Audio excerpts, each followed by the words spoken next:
পুরা হট করে আইছে ঘরে। আসার পরে উনি বলছে কি আইছে তোমরা? কয় কি জাহিদের কাছে টাকা পাবা? জাহিদ টাকা দেয় না, আমরা ঘর-দর ভাইঙ্গে নিয়ে যাবো। আমার বড় মা যাই গেছে, মনে তোরা আমি এই জায়গাটুখানে থাই লোকের জায়গায়, তোরা ঘর-দর দুটো ভাঙ্গিস না।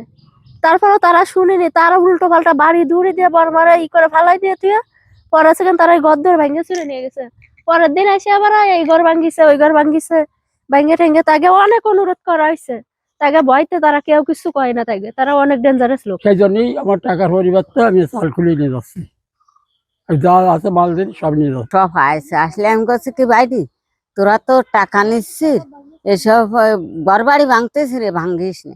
সে আস্তে আস্তে দেবে না, সে ফলা নিয়ে গেছে, এখানে কি আর ক এই ভালি আমি কইছি। কিছু সন্ত্রাসী বাহিনী আমার বাড়ি ঢুকে আমার বাড়ি থেকে সবকিছু, পাকের ঘর, গোয়াল ঘর, রান্নাঘর সবকিছু টিন খুলে নিয়ে গেছে এবং যত আসবাবপত্র মালামাল ছিল আমার বাড়ি থেকে সবকিছু তারা লুট করে নিয়ে গেছে। যুব সমাজ অলরেডি নষ্ট করে ফেলতে, যার নাম আছে তার দ্বার তো টাকা পয়সা নিচ্ছে, নিয়ে আমার দ্বারা তো এরকম টাকা পয়সা নিয়েছে, নিয়ে টাকা পয়সা দিতে পারিনি। টাকা পয়সা বড় কথা না, আমার কাছে একটা ফোন ছিল, সে ফোনটা আর কি ও আমার কাছে চালানোর বাবদ নিয়ে চুরি করে অন্য জায়গায় বন্ধক থুয়ে দেবে তুলি। তাই আমি আর কি কিছু না পাই ও বাড়িতে ফলাইছে। আমি করছি আমার ফোন কই, কিছু না বলতে পারে এভাবে ফলাইছে আর কি। ফলালি আমি করে বলেছি যে ফোন কনে তুইছি, তাহলে চাকু একজনের দ্বারা বন্ধক তুইছি।